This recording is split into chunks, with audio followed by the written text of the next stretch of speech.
محفل اپنے موضوع کے حوالے سے ایک منفرد محفل ہے کہ ہم نے آج جو محفل نئی نصاب میں سجائی ہے، اس محفل میں پیغام کربلا پر بات کرنی ہے کہ کربلا کا پیغام کیا ہے۔ جب ہم یہ بات سمجھنے میں کامیاب ہو جائیں کہ ازل سے لے کر ابد تک حق اور باطل کا معرکہ ایک ایسا معرکہ ہے جو جاری و ساری ہے، تو 61 ہجری کے میدان میں آ کر ہمیں یہ فیصلہ کرتے ہوئے کسی طرح کی کوئی پریشانی نہیں ہوتی کہ ایک طرف تمام حق کے نمائندے کے طور پر حسین ابن علی کھڑے تھے اور ان کے مقابلے میں کل باطل کی حیثیت سے یزید ابن معاویہ کھڑا تھا۔ جب ہم یہ بات سمجھنے میں کامیاب ہو جائے، جب ہم اس بات کو قبول کر لیں، تو اس کے بعد پھر کوئی مشکل نہیں ہوتی کہ آپ یہ دیکھیں کہ حق کا پیغام کیا ہے اور باطل ہمیں کس طرف لے کر جانا چاہتا ہے۔ ہمیں حسین کو سمجھنا چاہیے، حسین ابن علی کو سمجھنا چاہیے، لیکن کس طرح سے؟ خود حسین ابن علی کے کلام سے۔ ہمیں یزید ابن معاویہ کو بھی سمجھنا چاہیے، لیکن کس طرح سے؟ یزید ابن معاویہ کے کلام سے اور اس کے عمل سے، چونکہ یہ دونوں چیزیں ایک دوسرے کے مقابلے میں۔ جب ہم تاریخ میں یہ بات پڑھتے ہیں اور کلام حسینی میں یہ جملے دیکھتے ہیں کہ مثلی لا یبایع مثلہ، مجھ جیسا یزید جیسے کی بیعت نہیں کر سکتا، تو یہی سے ایک لائن جو ہے وہ کھنچ آتی ہے کہ اگر کوئی شخص حسین کی راہ پر قائم ہے تو وہ تا قیامت آنے والے ہر یزید کے مقابلے میں کھڑا ہے، اور اگر کوئی یزید کی راہ پر قائم ہے تو وہ تا قیامت آنے والے ہر حسینی کے مقابلے میں کھڑا ہے۔ یہ جنگ ایک ابدی جنگ ہے۔ حسینیت حسین ابن علی کا نام نہیں ہے، حسین ابن علی کے پیغام کا نام ہے، حسین ابن علی کے چلے ہوئے رستے کا نام ہے۔ حسین ابن علی کو ہم پہچاننا چاہیں تو کیسے پہچانیں گے؟ ابھی سب نے کہا امام حسین علیہ السلام امام ہے۔ امام وہ جو پرچم حق لے کر کاروان انسانی کے آگے آگے چلتا ہے، اور جو بھی اس پرچم حق کو دیکھتے ہوئے اس امام کے پیچھے چلے وہ اس امام کا ماموم ہے۔ اب چاہے وہ شیعہ ہو، سنی ہو، دیوبندی ہو، بریلوی ہو، اہل حدیث ہو، کوئی بھی ہو، اگر وہ حق کے اس پرچمدار امام کے پیچھے چل رہا ہے تو وہ امام ہے اور یہ ماموم۔ لہذا جب ہم اس اعتبار سے حسین ابن علی کو دیکھیں گے تو امام حسین علیہ السلام پرچم حق لے کر نکلے ہیں، اور جو پرچم حق لے کر نکلے ہیں وہ اب امام ہیں۔ کس چیز کے امام ہیں؟ عزت نفس انسانی کے، کرامت نفس انسانی کے، وقار انسانی کے، عظمت انسانی کے، سربلندی کے، شرف کے، کمال کے، جتنے بھی انسانی فضائل معاشرے کے اندر ممکن ہیں ان تمام فضیلتوں کے امام حسین ابن علی ہے۔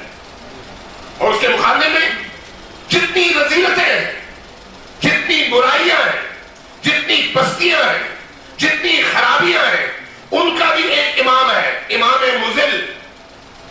یہ امام ہدایت ہے اور مقابلے میں امام مذل ہے، امام الضلالہ ہے۔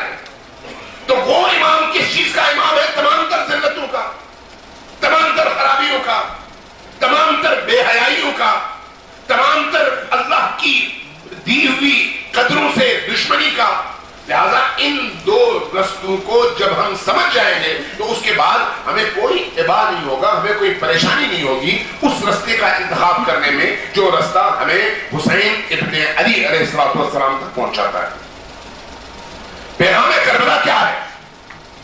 پیغام کربلا یہ ہے کہ کربلا کی 61 ہجری کے اس عظیم واقعے سے سیکھتے ہوئے آج 1437-1438 ہجری میں اگر کربلا برپا ہو تو آپ وہاں پر کھڑے ہو جہاں پر حسین کھڑے تھے، وہاں پر آپ نظر نہ آئے جہاں پر